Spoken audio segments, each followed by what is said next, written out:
Gilles Ardina, bonjour. Vous êtes professeur agrégé d'histoire-géographie, conseiller régional Rassemblement national pour la région Occitanie et coordinateur d'un forum nommé École et Nations. En quoi consiste ce forum? En fait, c'est un regroupement d'enseignants et de parents d'élèves qui s'intéressent à toutes les questions éducatives et qui produit des analyses, des articles sur un site internet, donc le forum École et Nations, relayé aussi par les réseaux sociaux. Et notre particularité, c'est que nous sommes tous des élus ou des sympathisants du Rassemblement national. Et donc nous apportons sur les questions d'éducation forcément une lecture un tout petit peu différente de celle habituelle des syndicats. Alors Jean-Michel Blanquer, ministre de l'Éducation, a reconnu l'existence d'une grave crise de vocation. Qu'en est-il exactement? Alors, c'est un des événements de cette fin d'année scolaire, c'est qu'enfin, un ministre de l'Éducation a reconnu qu'il y a un problème de recrutement. Les Français l'ignorent, mais depuis pratiquement 10 ans, de nombreux postes proposés au concours, donc le concours pour être instituteur, ce qui s'appelle en réalité professeur des écoles, des concours pour être professeur en collège ou en lycée, restent sans candidat. Cette crise des vocations, elle se généralise. Alors au départ, elle a touché uniquement les professeurs de mathématiques en collège-lycée, puis ça s'est étendu sur d'autres matières, notamment les lettres et l'anglais. Et puis maintenant, ça se caractérise aussi, ça se voit pour les instituteurs, donc les professeurs des écoles, en maternelle et en primaire. On a un certain nombre d'académies, de régions dans lesquelles l'éducation nationale n'arrive plus à pourvoir ses postes, ce qui est tout à fait incroyable quand on sait que la France compte des millions de chômeurs. L'éducation nationale, l'État français ne parvient pas à remplir ces postes et en fait, depuis plusieurs années, s'accumulent des postes vacants. C'est-à-dire que d'année en année, l'éducation nationale propose des postes, ne peut pas les pourvoir parce qu'il n'y a pas suffisamment de candidats. Et donc, on accumule comme ça un retard dans les recrutements et c'est vraiment problématique et même inquiétant pour notre institution. Alors quelles sont les causes et quelles sont les conséquences de cette crise? Alors, au niveau des causes, les syndicats ont tendance à pointer les questions matérielles. C'est-à-dire qu'effectivement, en début de carrière, un enseignant, relativement à son nombre d'années d'études, gagne assez peu. Il faut savoir qu'un professeur certifié, celui qui a le CAPES, commence avec à peu près 1 400 € net mensuels, alors qu'il a eu un cursus d'études de 4 ou 5 ans. Donc il y a la question de la rémunération qui peut jouer. Mais à mon sens, ce n'est pas la question principale. Je pense que l'effondrement des vocations est lié en réalité à la dégradation des conditions de travail et en premier lieu la dégradation de l'autorité. C'est-à-dire que nos enseignants sont envoyés dans des conditions extrêmement difficiles, dans des établissements où règne beaucoup d'incivilité, où leur autorité en tant qu'adultes face aux élèves est contestée. Et ce climat de tension scolaire, ce climat qui ne permet pas d'exercer correctement son travail est l'une des causes principales. Et on en a une confirmation, c'est que beaucoup de jeunes enseignants intègrent l'institution dans des établissements souvent extrêmement difficiles et finissent par même démissionner. Donc il y a vraiment la question de l'autorité des maîtres qui est l'une des causes essentielles. Et on pourra jouer à la marge effectivement sur la question de la rémunération, sur la question de la condition salariale, mais c'est vraiment cette question de l'autorité des maîtres et de la dégradation des conditions de travail qui est la cause numéro 1 selon nous de cette perte d'attractivité du métier.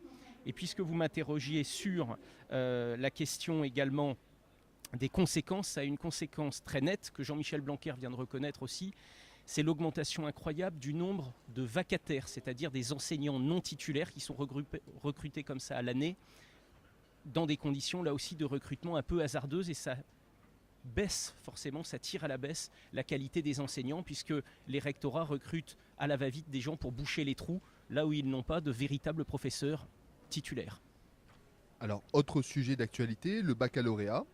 Une polémique a été lancée aujourd'hui sur les réseaux sociaux concernant le sujet d'histoire géo de la série STMG. Qu'en pensez-vous? Alors effectivement, je suis moi-même, comme vous l'avez dit, professeur d'histoire géo. J'ai enseigné pendant de nombreuses années dans la section STMG. Je rappelle que STMG, c'est la nouvelle appellation de ce qu'on a connu sous le nom de bac G, qui s'est appelé après le bac STT, puis le bac STG. Donc ce bac est l'un des bacs technologiques et effectivement l'épreuve d'histoire géo révélée ce matin était d'un niveau extrêmement faible, des questions extrêmement faciles et donc ça a suscité, comme vous l'avez remarqué, un certain nombre de moqueries, de critiques et de sarcasmes.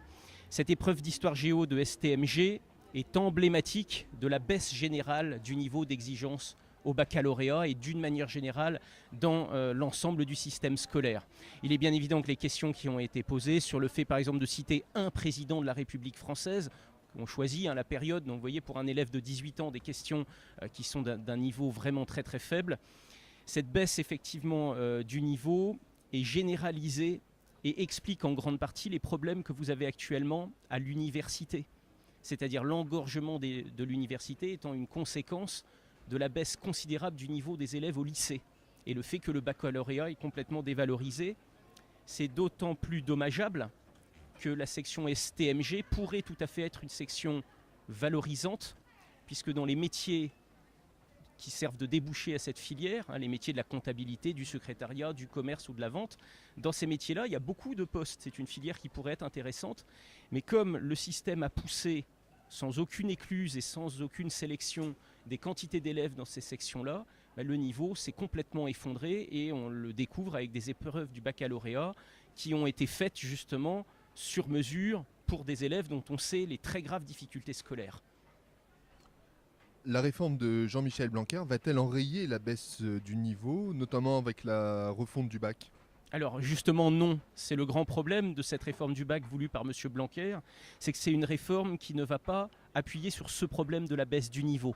M. Blanquer va changer l'architecture générale du bac, va par exemple fusionner toutes les sections générales en un seul bac général, va apporter des modifications dans l'organisation de l'examen, mais par pur conformisme idéologique, il n'a jamais voulu remettre en cause le problème numéro 1 qui est l'effondrement de ce diplôme. Et au Rassemblement national et donc dans le forum que j'anime, le forum École et Nation, on est extrêmement préoccupé par cette réforme du baccalauréat qui va complexifier complètement les choses, qui va rendre la rentrée prochaine et celle d'après très compliquée dans les établissements pour un bénéfice pédagogique qui est presque nul. Et ce que nous redoutons, c'est que cette réforme risque même au contraire d'aggraver ce problème de la baisse du niveau, c'est-à-dire d'accélérer l'effondrement du niveau, avec un système notamment, vous savez, de grand oral, un système également de contrôle continu, des signaux qui font craindre un affaissement continu du niveau et donc une réforme qui va complètement rater son objet, puisque selon nous, l'objet numéro 1 d'une réforme du bac serait une restauration de son niveau d'exigence, une restauration de son caractère sélectif, ce qui permettrait de revaloriser le diplôme, qui est important pour les Français, et puis également de régler le problème de l'engorgement de la faculté. Parce qu'on pourra mettre en place toutes les passerelles que vous voulez, vous savez qu'on entend beaucoup parler de Parcoursup en ce moment, toutes les passerelles, tous les sites internet de gestion des candidatures ne régleront pas le problème. C'est qu'aujourd'hui, des quantités de jeunes Français ont un bac qui n'a quasiment pas de valeur et ça a des conséquences sur l'université qui est complètement débordée. Au début du mois, une commune de Seine-et-Marne a opté par référendum pour le port de l'uniforme dans les écoles primaires. Que pensez-vous de cette mesure ? Alors c'est une mesure tout à fait positive, nous y sommes favorables. Vous savez que le Front National, devenu aujourd'hui Rassemblement National, a toujours été favorable au port de l'uniforme dans les établissements, non seulement en primaire, là c'est le cas de la compétence de ce maire courageux dans la région parisienne, mais également au collège et au lycée, ce serait une excellente mesure. Donc nous on appuie complètement cette initiative. On considère que l'uniforme en fait n'a pratiquement que des avantages. Ça permet en quelque sorte de solenniser l'entrée dans les établissements. Ça permet d'effacer également des différences sociales, vous savez, liées aux marques de vêtements, où il y a une concurrence malsaine qui peut se mettre en place entre des élèves sur justement les tenues vestimentaires ou des marques. Ça, c'est tout à fait négatif pour des jeunes. Ça permet également, par rapport au problème de laïcité, de prosélytisme, de renforcer la neutralité des établissements du point de vue confessionnel. Et puis, ça permet aux jeunes aussi de se concentrer sur leurs connaissances et non pas sur leur apparence, ce qui apparaît un bon signal aussi dans les établissements qui ont besoin de repères. Et dernier point, cette mesure que nous proposons depuis des années est très majoritairement appuyée par les Français. Et on le voit dans la commune où a eu lieu le référendum, pratiquement les 2/3 des votants ont voté favorablement pour le port de l'uniforme. Et on est convaincu que c'est une mesure en plus qui peut rassembler les Français parce que des gens à la fois de droite, attachés à une certaine ordre, à une certaine tradition, ou des gens de gauche qui sont attachés aux questions d'égalité sociale et de refus de la marchandisation, tous ces gens-là pourraient se retrouver autour du port de l'uniforme qui crée quelque chose de sérieux, de cadré pour nos jeunes. Je vous remercie.